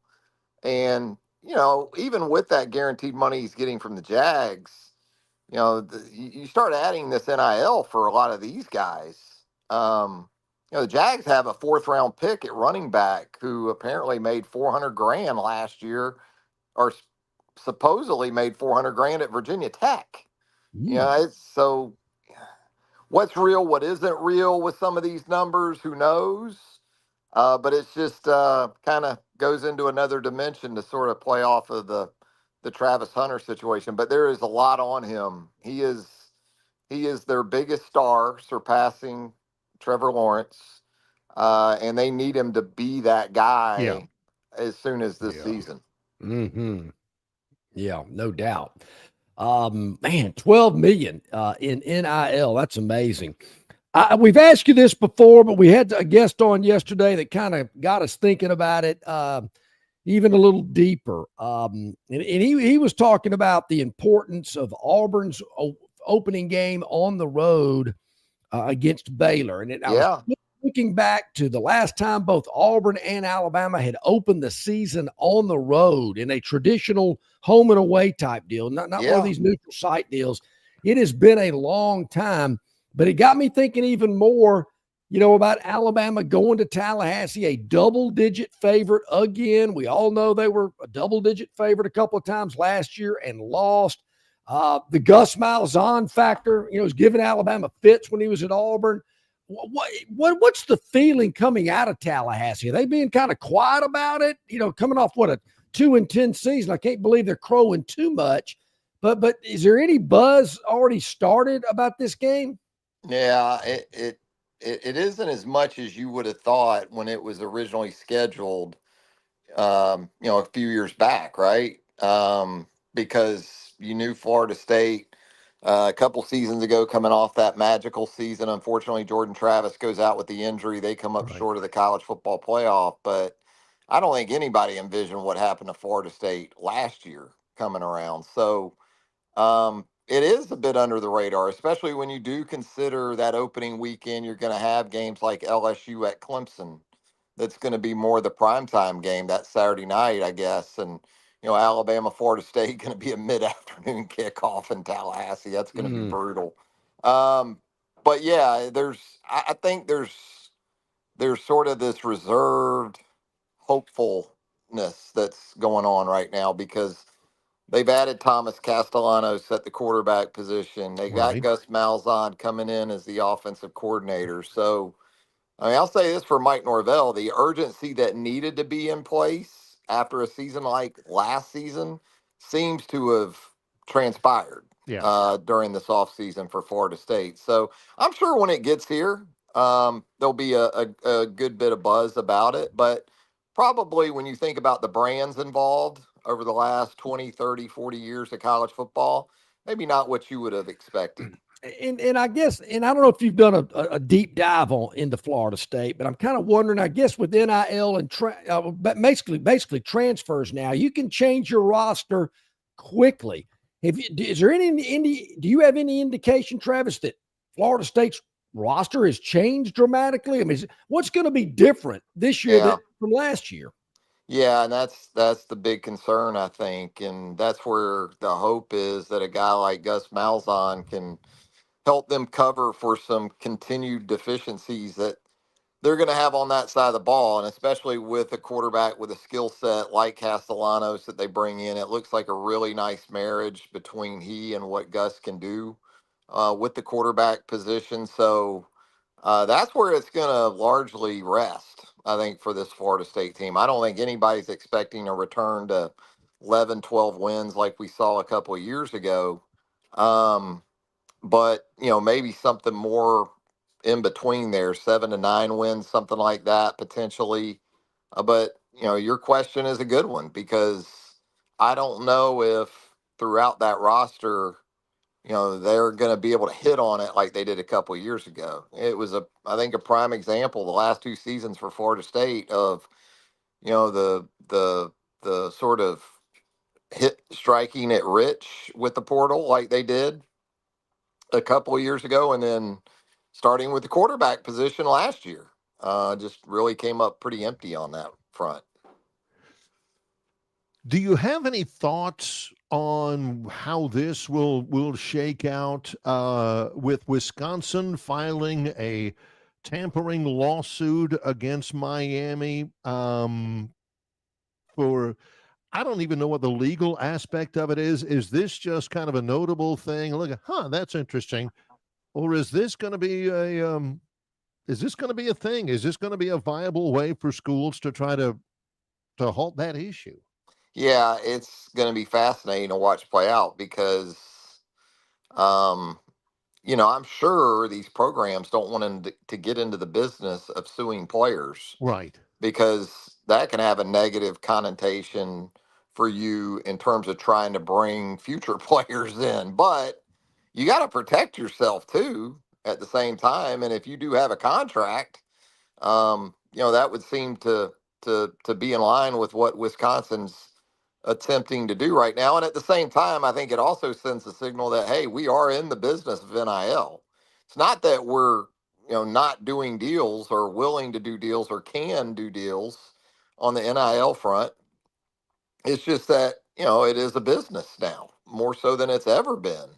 So, I totally get it in terms of what Wisconsin is attempting to do here, on that front. And, you've seen it some other places too. Nico's younger brother, right? Right. With Arkansas. Arkansas's wanting, that money back that he's already kind of pocketed. And so it's just another dynamic to all this new era that it's kind of surreal and bizarre, but it's where we're at. We were speaking earlier on the show today, Travis, once again, a subject that just won't go away with the conference schedule, the expansion of the playoff. We've heard about these things. The Big Ten's got their formula or their ideas. The SEC's got their ideas. Everybody else has got another one. Do you see a day when this all gets tied up into a nice package and we can all be happy and we all know what's going on? Or how much longer are we going to be discussing the number of conference games we're going to play and how many teams are in the playoffs? Yeah, I guess, there are some mile markers out on the horizon, but it feels like this is going to be another primary topic of conversation, even as we go through another season of on the field football, which really does stink because you'd really like it to be all about the football. I know in terms of the upcoming calendar year for college football, there's some decisions that apparently are going to be made here in the very near future as far as the portal and signing dates and all those kind of things because of the revenue sharing that's expected to come into play now. So you got to set your calendar first and foremost from a personnel acquisition perspective. And then I think it's more towards the end of the year where they have some drop dead dates apparently that'll play into what the future of the college football playoff is going to look like in terms of the expected 16 team field that it'll go to. And then I would think as a byproduct of that, that's when you would know more about, how this thing's going to evolve with 9 conference games or 8 or, how they're going to follow suit there. Travis, since you talk about talent acquisition, managing the NIL, I'm leaning on your expertise with Talking Tide and really with second helping around the league. Courtney Morgan at Alabama. I hear everybody rave about that guy, but if somebody were to really press me on exactly what his job responsibilities are, I'd have a hard time. Is general manager in your purview, is that just kind of a catch-all for just handle everything having to do with talent acquisition? Yeah, that's largely what it's about, and it's not just centered on grassroots recruiting as we know anymore. It's managing the portal and probably having an eye on NIL and how that's going to work in terms of sort of your payroll these days in college football. And it's crazy to think, but already that role is evolving because Courtney Morgan is in that role at Alabama, but now you're seeing people like Andrew Luck at Stanford and Ron Rivera at Cal. Yeah. They're essentially in that role, but they literally have head coaches reporting to them. That's not Courtney Morgan's role at Alabama. Kalen DeBoer does not report to Courtney Morgan. No, yeah. But it's already starting to change from even what we saw just a year or two ago with that title, because you've got people like Andrew Luck and Ron Rivera now that apparently are going to be in that role, but also be in that role more similar to how it aligns with the NFL in that the head coach reports to the general manager. And it kind of just points to where we're going because of the essentially the salary cap that's coming into play. It's so much of these football departments are becoming in line with front offices in the National Football League.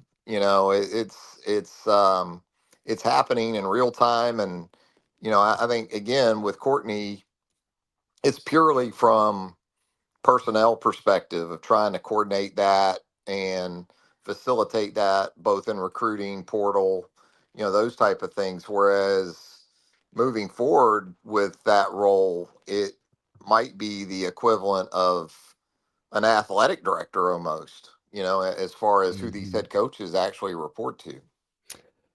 One thing I did want to ask you before we let you go, I saw it last week when I was away. Nate Oates picked up another player. Yes. Reclassify post. So, adding some front court depth. They had some room to work with in terms of the roster. And it was good to see it formalized that Latrell Wrightsell did get that year. Yes. Coming off the Achilles. Boy, his Achilles injuries are just something else in basketball these days. But so, yeah, a couple of personnel notes of interest for sure for Alabama men's hoops, and just going to be another exciting year, it looks like, for Nate and his program.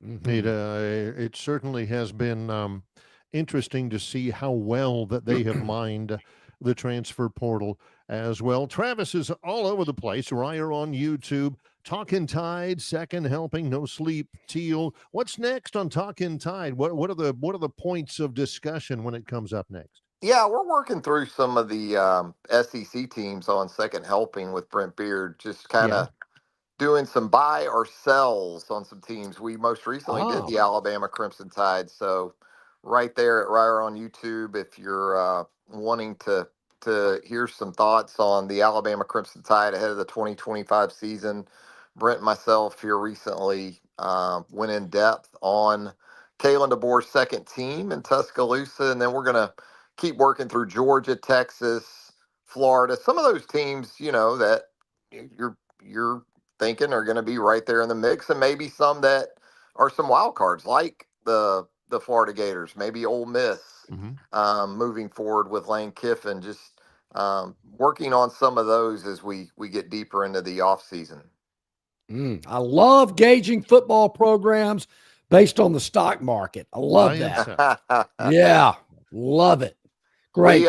We both bought Alabama in terms of personnel, but we both wonder about, can this team sort of rebound on the road in 2025, starting with that trip to the Florida State Seminoles. I think you're getting Alabama at a good price based on where that price was the prior 17 years that you wanted to buy it. So you probably got it a little lower right now with hopes that you're going to make a little money with them. So I think that's a good stock into the portfolio.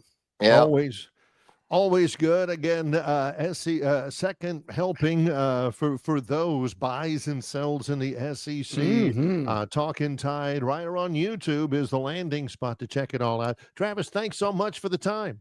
Thanks, guys. Have a great rest of your week. You too, buddy. Thank you. Great insight, great conversation with our man Travis Ryer on YouTube. So many other ways to find him as well. Love to judge upcoming seasons based on the stock market. We've done that before here with Longshore and McKnight. Probably do it again, but as Travis said that, the Bama price is probably as low as it's been in a long time.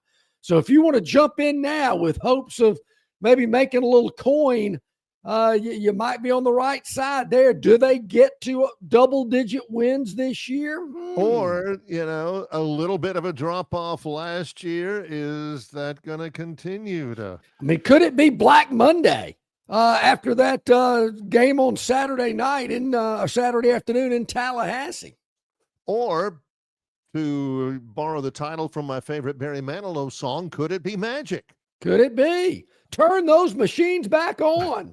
Take a break right here. Coming up, as always, the Gurn Jr. Victoryland 777 Topic Wheel and the Phantom's Dog of the Day. All of it's coming up with Longshore and McKnight, presented by Bud Light.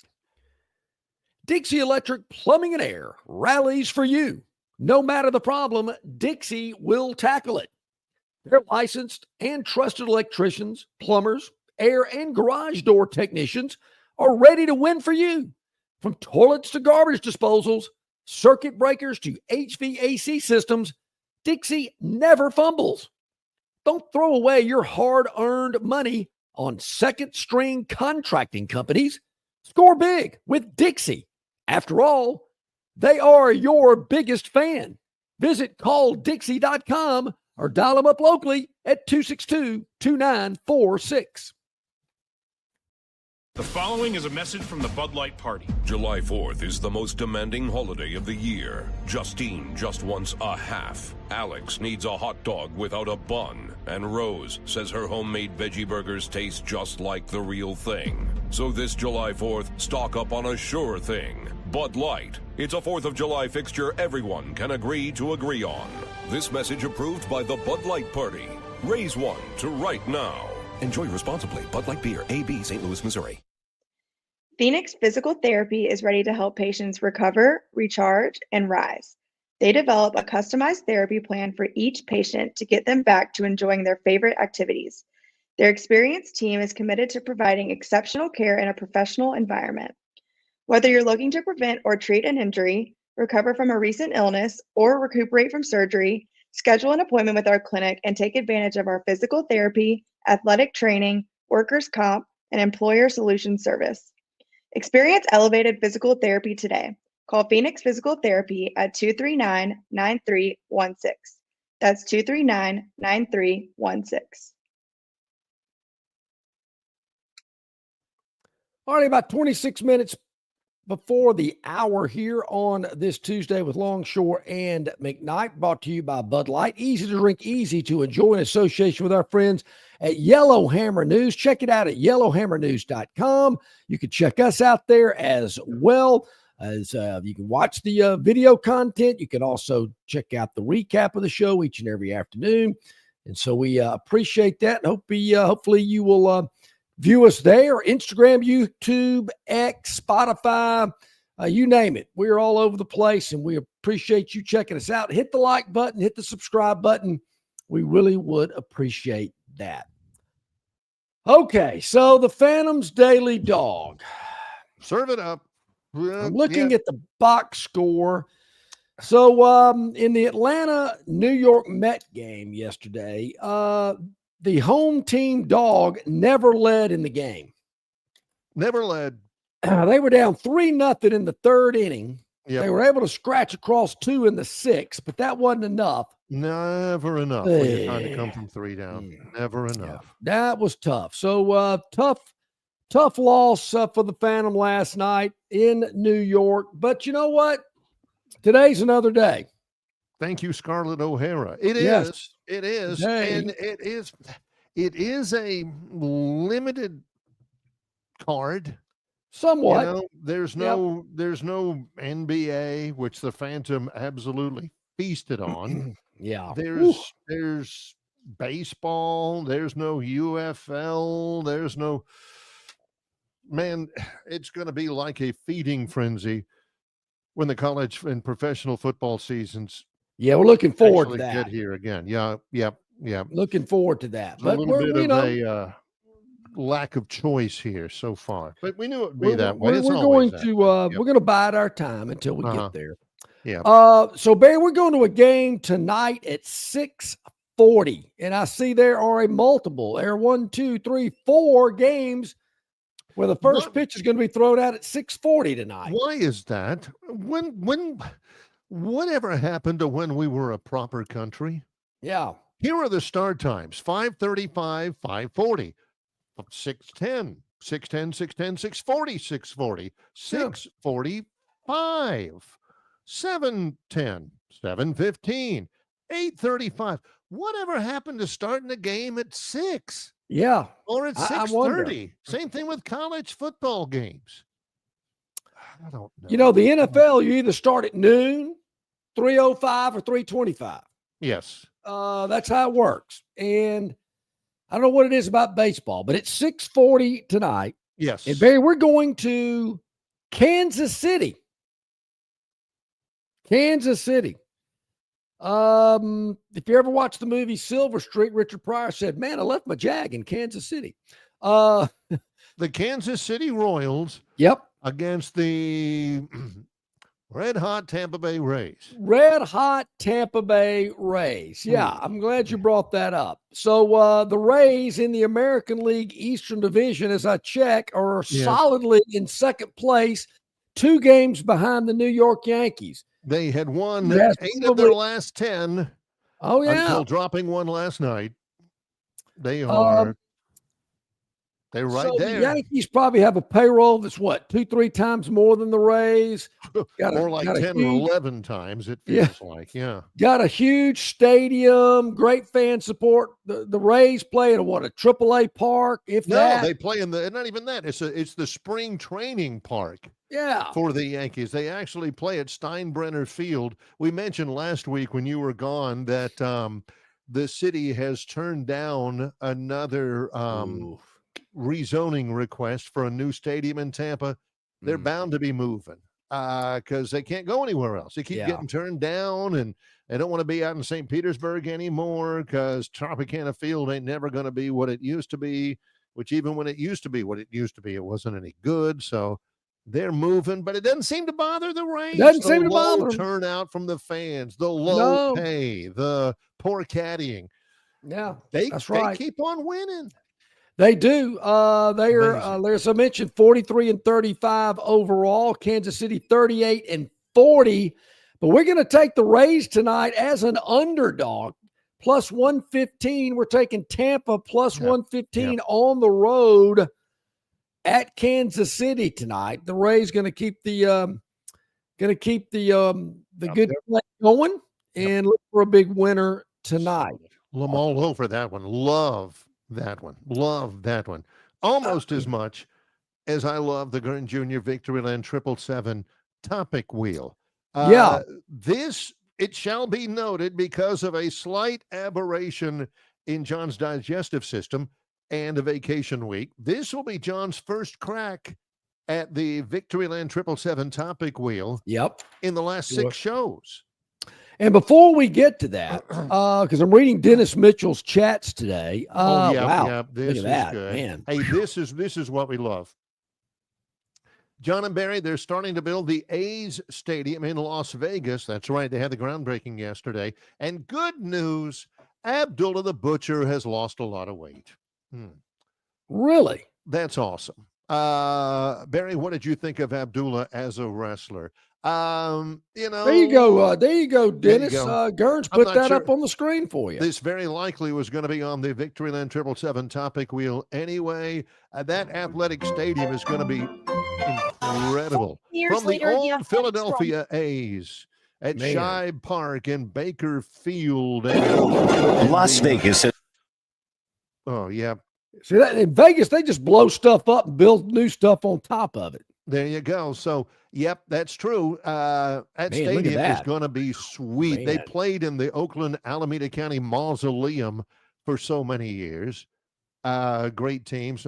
This is going to be fantastic. Scroll that back down, right there. Yeah, right there. So you can see the MGM Grand in the back of the right field. So you get an idea of where it's going to be located. Yeah. Then there's New York to the left, what it looks like right there. So you're at the end of the strip. Yep. Of course, the football stadium is technically on the other side of the strip. Actually, it's on the other side of the interstate. I believe that's I-10. Does I-10 go through Vegas? Heck, I don't know. I've only ever flown into Vegas. But so yeah, that's going to be a cool thing. One other note before we get to the wheel, and I mentioned this yesterday, or actually, did I mention it? But I think I put it on the promo on that we send out every day. What sports teams? What U.S. sports teams are popular in Mexico? As I mentioned, I was in Mexico last week. And I thought, I wonder if people have an idea of what teams are maybe popular in Mexico. Obviously, the NFL is played in Mexico. I believe there was a NASCAR event. Yes, they did. They've done that in Mexico City last week. Yeah. I didn't see any NASCAR stuff. Mexico City is a big. I believe it's bigger than New York. I mean, it is a big city, huge. So maybe I just wasn't in the right place, but I wondered what people just top of the head, top of mind awareness, what sports teams you think are big in Mexico? And I had this conversation with someone, obviously from Mexico, and I asked them about it. What would you think? Who are the most popular sports teams? I would think in Mexico. I would think it's a big baseball place. I would think maybe the Diamondbacks, the Dodgers. Well, it's interesting that you went to baseball first. No doubt, the Dodgers are huge in Mexico. That's the old Fernando Valenzuela effect from the early 80s. They love the Dodgers.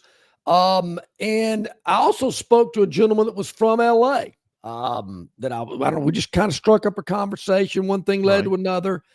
And we started talking about the popularity of sports teams in LA. You'd think it was the Lakers, who, of course, the big news about them being sold. You'd think maybe the Rams. No. The Clippers and the Chargers down the list. Really? Lakers and Rams are, kind of close to the top. But bar none, the Dodgers in LA are the most popular. They're the most popular south of the border. They're in LA. They're the most popular because there's more interest from more different cultures and more different nationalities. More people love baseball. Yeah. They get it. They understand it. So with so many diverse the population being so diverse in LA, the Dodgers by far are the most popular. In Mexico, the Dodgers are very popular. NFL teams? Not the Rams? No.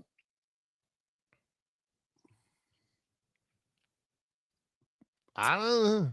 The Raiders and the Cowboys. The Raiders and the Cowboys are the most popular from my survey. But this is the one that surprised me. All right. So we got through sports teams. We got through the Dodgers and the Cowboys and whatnot. I said, well, have you ever heard of the Alabama Crimson Tide? No. That did not even register. College football did not even register. Wasn't real sure, but I think I've heard of it. Yeah, a little bit, yeah. College football. Did you see an Auburn cap in the Mexico City airport? I did not. That was a first. Whoa. In all of my travels, I usually bump into or see somebody across the hallway sporting their Auburn gear. Yeah. That did not happen, which was a total surprise. That is a rarity. Right. But college football, not even on the radar. But pro sports, no doubt about it. Love it. That's interesting. I wonder about no doubt football somewhere. The Cowboys are not only America's team, but they're Mexico's team too. That's to be disconcerting. Well, let's grab a couple here on the Victoryland 777 topic wheel before we take a break. Gurin has curated them. He's researched them. He's titled them. And now he's spinning them. Presented by Victoryland 777 Casino, exit 22 off I-85 in Shorter, Alabama. Wind it up, Gurin. Let's go. Let's stomp on the accelerator here. See what we got going here where you can be a winner too. Oh, this sucks. This could be good. Oh yeah, Halliburton. Golly. Yeah, he had the Achilles injury, and I was talking with my family, the Indiana family. They're heartbroken. Knew whenever he had the Achilles tear that Pacers had no chance in Game 7. But he had this tweet, and and he did say that. He said, "Man, this sucks." Yep, I feel you, Tyrese Halliburton. Man. He said, now that we've gone through surgery, people will tell me I'm going to come back stronger. What a cliche. This bleep sucks. My foot feels like dead weight. That's what Joseph Bulifus said after. Anyway, my foot feels like dead weight, but this bleep sucks. Yeah, that's a tough pill to swallow. That's tough because of when it happened, because they were so close to achieving their ultimate goal. He's their best player because literally they had no chance once he went down. And John, number one, looking ahead, it's going to take a long time. Achilles, I've never had an Achilles injury, knock on wood, but Achilles tears, they say, are brutal. And number two, will he ever be the same player? You wonder. Again? Yeah, you wonder. I mean, I wonder, Barry, just the downtime, the rehab time. I mean, how does he shoot? How does he keep sharp? I would think that the time away from the gym, the atrophy hurt you. One of those things we're gonna have to remember to ask Robert Kahn next time we visit him from Phoenix Physical Therapy. We've talked about it before in the past, rehabbing Achilles. Oh, it just ain't easy. Okay, no, there we go. It is not. That's a good one, Gurn. All right, let's spin it again. All right, one more before we go to break, and then we'll finish with a flourish. Too damn hot. Tell me about it. It's like Mississippi hot. Oh yeah, they're having I did not see this before, but I commented on it because my brother's MLS team, LAFC, qualified for what they called the Club World Cup, which is like the World Cup. It's not nearly as popular, but it's for the club teams rather than for the countries. It's not like Brazil versus France.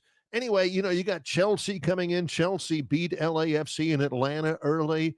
And this is what we're hearing. Of course, they played in the Club World Cup against LAFC inside at Mercedes-Benz Stadium in Atlanta. And there was only 24,000 people there. And every one of those clubs that is coming over from Europe, from La Liga, and they're saying, man, it's freaking hot here. How do you guys live in this humidity? 45% temperatures at Philadelphia were in the hundreds. And these people in Europe especially are going, what in the heck? How do you guys even do anything here? It's difficult to work with these temperatures, but we're here and we're trying to do our best and we'll try to win tomorrow. They ain't loving it. Now, well, I gotta say, the United States will host the World Cup, not this year, but next. And you better get used to it, people. It's hot and humid in the United States. Suck it up, Buttercup. That's what I got to say. I mean, look, it's not all, air conditioning and all that kind of big stuff. So, cry me a river, soccer player. I mean, come on. These are the same people that when they get nudged out on there, they drop as though they got hit by a linebacker and roll around a little bit and scream and cry. And the Americans, that stuff doesn't play well. I mean, in Europe, they may go, oh, come on, vamos, and all this kind of stuff. But in America, you and me and the vast majority of the American public is looking and saying, come on. Yeah, don't give me that. I mean, don't give me this. It's too hot out here. Yeah, that is soft. Come on. No wonder we have to come over there every World War and save everybody. Come on. Man up. All right. All right. Do we have to take a break before we get to the next three? Let's take a break, and then we'll have a lot of room to finish with a flourish. He's John Longshore. I'm Barry McKnight. Longshore and McKnight, in association with Yellowhammer News, presented by Bud Light. The Destin Connection Seafood Market offers the freshest seafood direct from the Gulf of Mexico with deliveries daily. Snapper, grouper, pompano, flounder, copia, along with medium, large, and jumbo shrimp, hand-picked crab meat, and chucked oysters. They can even cook your order for easy, quick pickup. The Destin Connection can make a po' boy with any of their seafood items that folks in New Orleans rave about. Go by and see them at 3750 Norman Bridge Road or call 288-4272 for pickup orders. In sports, if you think joy only happens after you win, think again. Look at the world's most successful athletes like Serena Williams, Brooks Koepka, and Alex Morgan. They don't spend all their days grinding away. They take time to enjoy themselves, like getting together with friends over a Michelob Ultra, because they know that happiness is the key to winning, and that joy is the whole game, not just the end game. Michelob Ultra. 95 calories, 2.6 grams of carbs. It's only worth it if you enjoy it. Enjoy responsibly. AB Michelob Ultra Light Beer, St. Louis, Missouri. Don't miss your chance to win big at Victoryland Casino. Play the latest, hottest, most exciting games around with fun bonuses and big jackpots. Don't miss out on your free play. Stop by Player Rewards today and check out this month's exciting free play promotions. Come see why our players keep coming back. You'll have more fun at Victoryland Casino, where you can be a winner too. Victoryland Casino, located off I-85 exit 22, Shorter, Alabama. Must be 21 or older.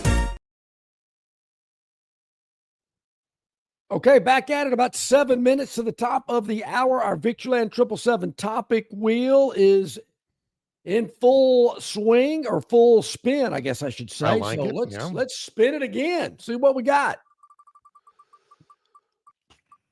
Let's go. Exit 22 off I-85. Shorter, Alabama. Record high. I saw this. Yeah.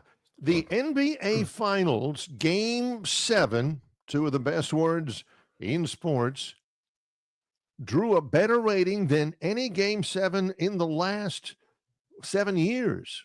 That is amazing. I love it. Yeah, because you and I said going in that, man, the television executives are not going to love it if it ends up being an Oklahoma City, Indiana final, because the two big markets are Oklahoma City, Oklahoma, and Indianapolis, Indiana. But yeah, Very big. That's 16.4 million viewer average. It's interesting to think about it this way because as you look on there, the Game 7, 16.4 million viewers on ABC, the most to watch finals game since 2019, but the series as a whole averaged 10.2 million per game. The least watched total finals since 2007, excluding the the COVID stuff. So it's the most watched Game 7 in 6 years, but it's the least watched series overall in 18 years. That is amazing. You're in my thoughts about that finals going in terms of popularity. Turns out we were spot on. Yeah, that is amazing. I can see how the series didn't rate well throughout the 7 games, but amazing that last game did rate so well, particularly with Halliburton being injured early in the game. You could kind of see the Thunder kind of pulling away, but that is interesting stuff there. One more quick thought. Thunder, NBA champions. For the first time in NBA history, we are in a 7-year stretch where 7 different teams have won the championship. Yep. I saw that last night. That is amazing. You usually have a team that'll win a couple of years in a row. There's been no repeats. There's been no repeats within that 7-year window, much less back-to-back. And this year, didn't the Lakers win it during the COVID year? They did in 2020. Yeah. The Raptors won it in 2019 behind, that tremendous circus shot. Raptors 2019, Lakers in 20, Bucks in 2021, Warriors in 2022, Nuggets in 23, Celtics last year, and the Thunder this year. Says something about parity in the NBA. I think so too. It's something the NFL and Major League Baseball have been trying for a long time. They've gotten to it in the NBA better than anybody. You're not kidding. All right, let's spin it again. 2 more to go here on this Tuesday with Longshore and McKnight. Green and blue. Look at that. As always. Yeah. Hitting dingers. That must be a home run. Isn't that a dinger or is it a double? Oh, this is my guy, Cal Raleigh. He is a switch-hitting catcher for the Seattle Mariners. His nickname is the Big Dumper. Best nickname in Major League Baseball. He's a switch hitter, and I'm telling you, he's been amazing. I think he's at 30. Yeah, he's at 32 now. This is before the All-Star break. No catcher in Major League history has hit 32 home runs before the All-Star break. He is by far now, maybe not by far, he's the American League MVP frontrunner. A catcher, a switch hitter. He has been ungodly hot. Yeah, boy. He's kind of a big old guy. Yeah, that's why they call him the Big Dumper, which I love.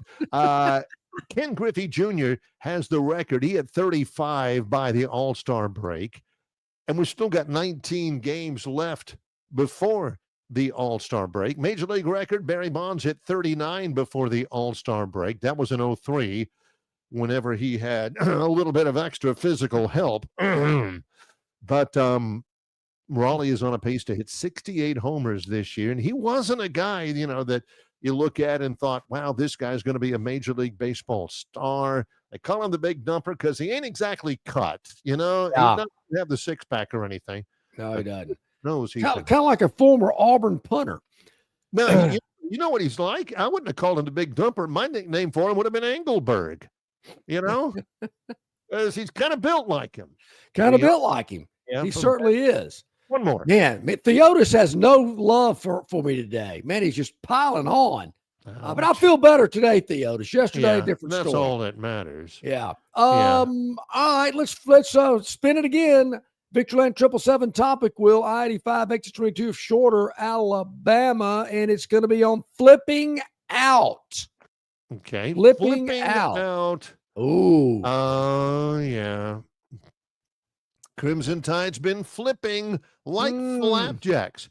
Defensive backs Rail Kelly from Rutgers to Alabama.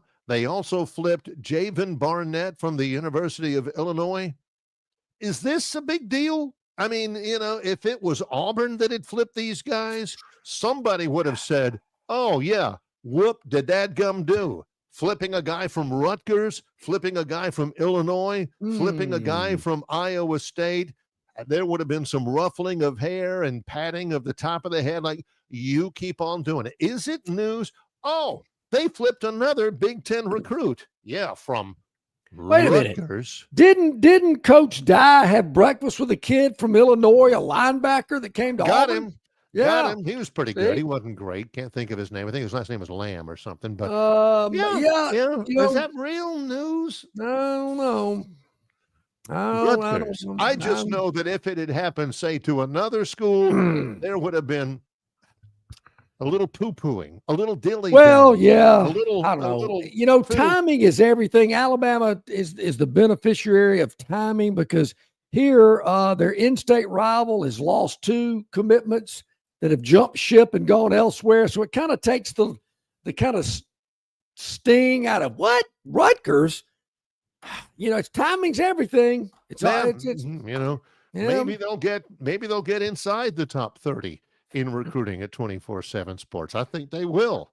Well, we will certainly be back again tomorrow. Many thanks, Travis Ryer on YouTube. Also, Brian Matthews, auburnsports.com. Again, programming note John shared earlier, that comes into effect on tomorrow's edition of Longshore and McKnight. You're exact. Couple of them, as a matter of fact. And of course, CJ Duncan going to join us at the top of the second hour, but Josh Harris, the Moneyline Magician, will join us at the bottom of hour number 2. And Barry, we're going to see if we can get Robert Kahn to hop on for a couple of minutes tomorrow morning as well to give us a little insight on this Achilles injury and rehab that Therese Halliburton is having to go through after that tough injury the other night in Game 7 of the NBA Finals. I think that'd be a timely get to get him on as well. Much appreciation to all of you. Make sure you hit like, make sure you hit subscribe. Tell all of your friends our program is growing like gangbusters right now. Sir. And it's because mostly of the word of mouth and of all of our fine sponsors as well. For Gurn Jr., our producer, John Longshore, Barry McKnight, Longshore and McKnight, in association with Yellowhammer News, presented by Bud Light.